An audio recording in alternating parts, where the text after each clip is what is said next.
What if the quietest person in the room, the one everyone overlooks, was actually the one holding the key to saving everything? Imagine a world-famous tech CEO cornered by a crisis so huge it threatens to destroy his life's work. He's desperate, his own experts have failed, and hope is slipping away. But then in the shadows of his own home, the unlikeliest hero steps forward, the nanny. He barely notices a young woman with nothing but library-learned skills and a stubborn belief in second chances. In a single shocking moment, she solves a problem worth $300 million, changing not just the fate of a company, but the course of every life around her. But what happens next will surprise you even more.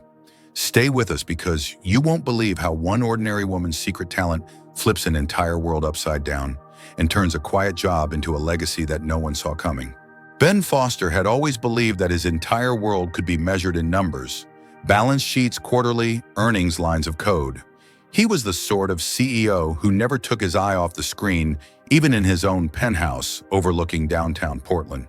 Tonight, the city lights glowed against the rain-painting reflections on the glass, but Ben's gaze was fixed on his laptop, jaw clenched, as he stared at code that refused to cooperate. His company, Bright Peak Solutions, was on the verge of losing a $300 million deal, and the best minds on his payroll had spent weeks without solving the glitch. Down the hall, Lily Parker tiptoed with practiced care. She was supposed to be invisible, a nanny who knew when to disappear and when to appear with Eli's bedtime snack or a forgotten stuffed animal. But tonight she needed Eli's tablet charger, which Ben had borrowed to run some tests. She peered into his office, hoping he was too absorbed to notice, and caught sight of the charger sitting next to the glowing laptop. The screen was filled with frantic lines of code, a digital mess that looked oddly familiar.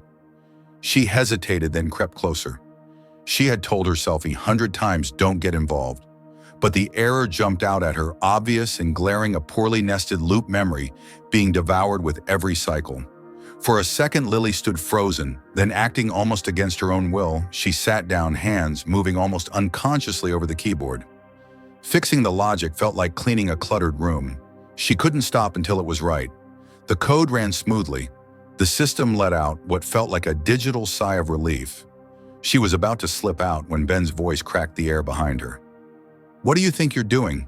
His tone was sharp and credulous, like he'd caught a burglar in the act. Lily spun around, heart hammering. "I'm so sorry, Mr. Foster. Eli's charger, your code was just..." Ben crossed the room in 2 steps. "You touched my code." Lily's hands shook. It was instinct. "I saw the bug and I fixed it." "I didn't mean," he brushed her aside and began typing furiously, running her changes through the system. Within seconds, the once stubborn problem was gone. He looked at her, all the arrogance melting into shock. "You just saved a deal my entire tech team couldn't fix in 2 weeks." Lily searched his eyes for anger, for a sign she was about to be fired, maybe even sued. "You can let me go. He held up a hand, silencing her.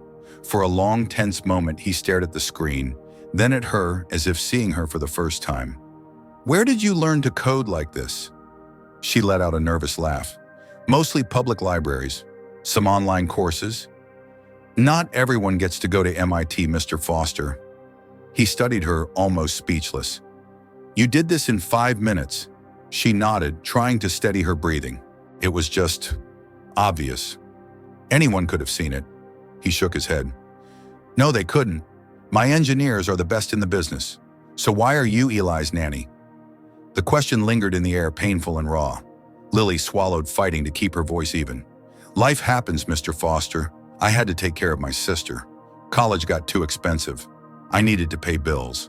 Ben's expression shifted, curiosity softening the hard lines of his face. For a moment, the power dynamic of boss and employee seemed to vanish. "Well, Lily Parker, I think you just changed everything." Outside, thunder rolled over Portland, and for the first time in months, Ben realized his life might not be as predictable as he'd planned. He wasn't sure if he was annoyed, threatened, or quietly impressed. But one thing was clear: the quiet woman who swept in and out of rooms without a sound had just turned his world upside down, and the story was only beginning.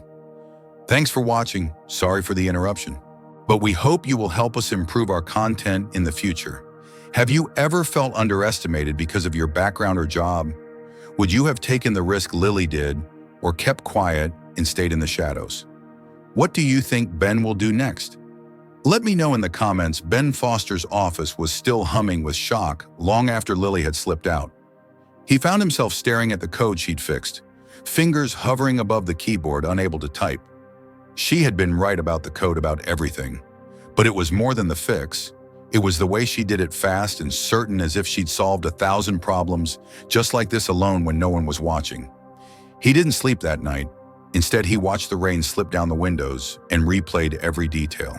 He'd hired Lily Parker through an agency after too many nannies quit, each saying Eli was too much, too smart, too energetic, too lonely. But now he wondered if he had ever truly seen her at all.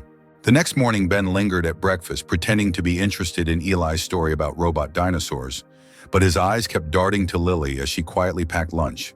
Her posture was different, tense, like someone bracing for a storm. When she caught him staring, she gave a tiny, cautious smile. Later that afternoon, when Eli was down for a nap, Ben knocked on the kitchen door, a gesture so rare that Lily looked up in surprise. "Do you have a moment?" he asked. She nodded, wary. He set his laptop on the table screen, open to the cleaned-up code. "Walk me through what you did." Lily hesitated, then pulled up a chair. She explained the logic, her voice growing more confident as she described why the old code had failed. Ben listened, captivated by her clarity, by how she saw patterns and problems that had baffled his top engineers. When she finished, she waited for the lecture, or maybe a dismissal, but Ben only leaned back, studying her. "I want you to work with my team on contract as a consultant." Lily shook her head. "I'm not qualified for that. No degree, no resume. I wouldn't fit in." Ben's voice softened. "I don't care. You see things differently. That's what I need." His phone buzzed, pulling him away. The CFO panicked about an angry investor threatening to pull out. Ben stood to take the call, but paused at the door.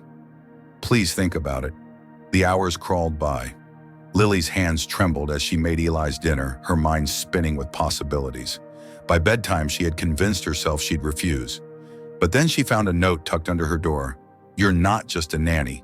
You're a problem solver. Let's talk." The next day, the penthouse filled with suits and tension. Ben was hosting a last-minute board meeting. The board was on edge. The $300 million deal still hung in the balance, and rumors were swirling about the code's failure. As Lily moved quietly through the room with coffee and pastries, she heard the executives grumbling, their voices dripping with disdain. "Maybe Foster's finally lost it.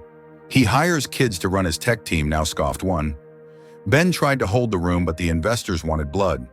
Who actually fixed the issue, demanded the lead investor, a sharp-eyed woman named Carol Briggs. "My team," Ben said evenly, but his eyes slid to Lily, who stood in the doorway, unnoticed by everyone but him. Carol wasn't buying it. "The financial models are working again. But who found the fix?" Ben opened his mouth to answer, but before he could speak, Eli raced into the room, waving a crayon drawing. "Miss Lily helped you fix your computer." "Daddy, she's the best." Every head swiveled toward Lily, who stood frozen, tray in hand. The air crackled with embarrassment. "She's the nanny," muttered a board member. Carol raised an eyebrow, turning to Ben. "Is this true?" Ben, caught off guard, nodded. "Yes, she found the problem and corrected it when no one else could." A shocked silence filled the room, then murmurs, some skeptical, some grudgingly impressed. Carol leaned forward, her expression suddenly keen. "Miss Parker, would you join us, please?" Lily's knees nearly buckled as she stepped forward. Ben gestured to an empty chair. "Go ahead," he said quietly. The next 20 minutes changed everything. Lily explained the fix simply, without jargon or ego. She didn't brag, she just made it clear. Carol listened, nodding, and at the end she turned to the room. "I've seen degrees from MIT, Stanford, and Harvard in this company, but none of them solved the problem. I suggest you listen to her." When the meeting ended, the board members left in hurried clusters. Ben found Lily in the kitchen, her hands shaking as she poured herself a glass of water. "You were incredible," he told her. "I didn't want to embarrass you, but I couldn't hide what you did." Lily looked at him, tears in her eyes. I'm used to people not listening, not seeing me at all." Ben took a deep breath. "Well, they saw you today, and so did I. More than I ever have before." That night, Lily stood by the window watching Portland glitter below. For the first time, she let herself imagine something different, a life where her talent wasn't a secret, where someone believed in her enough to let her try. But outside, that penthouse news was already spreading. The next morning, Ben's phone rang. With offers, journalists, recruiters, everyone wanted to know about the genius nanny who'd rescued a multi-million-dollar tech company. It was a whirlwind, and Lily found herself caught in a storm she'd never seen coming. 3 weeks after that boardroom showdown, Lily Parker's world felt like it had been turned upside down, and in the best ways. She was no longer just the nanny. The story of how she saved the Foster Group's $300 million deal had become local legend in Portland's tech circles. News outlets wanted interviews, recruiters sent her job offers, and strangers on the street recognized her from business blogs. At first, the attention overwhelmed her, and she clung to the safety of her daily routines, packing Eli's lunch, humming, as she straightened Ben's tie, reading programming tutorials late into the night. She kept waiting for it all to vanish like a dream that would slip away the moment she woke up. But it didn't vanish. In fact, something softer, steadier began to grow. Ben, who had always been guarded and work-obsessed, started joining Lily and Eli for breakfast, asking her opinion on everything from his son's school to company strategy. He trusted her not just with code or with Eli, but with his own doubts and dreams. There were no more lines between boss and nanny, CEO and consultant, just two people discovering what it meant to really see each other. One rainy afternoon, Ben called Lily into his office. The room, once imposing, now felt warm thanks to the scattered toys and Eli's watercolor paintings taped above the desk. Ben looked nervous, almost boyish. "There's something I'd like to show you," he said, and slid a contract across the desk. "I want you to join Foster Group as Director of Innovation. It's part-time, remote-friendly, so you can keep spending time with Eli or work on your own projects. And the salary is, well, let's just say it's what you deserve." Lily's eyes filled with tears. "Why me?" she whispered. "Because you see solutions where others see walls. You make everyone around you better, and you remind me what matters most." For the first time in years, Lily let herself say yes. She signed the contract, laughing through her happy tears as Ben popped open a bottle of cheap champagne he'd hidden for the occasion. Even Eli got a celebratory glass of sparkling apple juice. That night, their tiny celebration felt grander than any party. Over the following months, Lily thrived. She led her first team brainstorm by inviting junior coders and overlooked staff, encouraging everyone to share ideas no matter their title. Under her guidance, the company launched a new mentorship program matching underprivileged youth with Foster Group engineers. The initiative made headlines, but what mattered to Lily were the kids who wrote to say, "You make me believe I can belong in tech." Her friendship with Ben deepened, becoming something tender and precious. They laughed over Eli's wild stories, argued good-naturedly about pizza toppings, and worked late into the night solving problems, sometimes code, sometimes just life. One evening, as they watched Eli sleep, Ben quietly slipped his hand into hers. "Thank you," he said, "for everything, for showing me that brilliance can come from anywhere, and that family isn't about titles or resumes. It's about showing up every day with your whole heart." Eventually, Lily agreed to tell her story at a local school. She stood on stage, her hands trembling, and told a room full of kids how she learned coding from library books, how she failed and started over, how being overlooked became her secret strength. She ended with a smile. "If you're the kind of person who solves puzzles for fun, who gets up after being told you don't belong, please don't let anyone tell you your dreams are too big." The applause that day was thunderous, but Lily's greatest reward was seeing the hope light up in a girl's eyes. A girl who, like Lily, was waiting for someone to see her. In the end, Lily's story wasn't just about a bug fixed or a deal saved. It was about finding a place where she could be her whole self and about helping others believe in their own worth.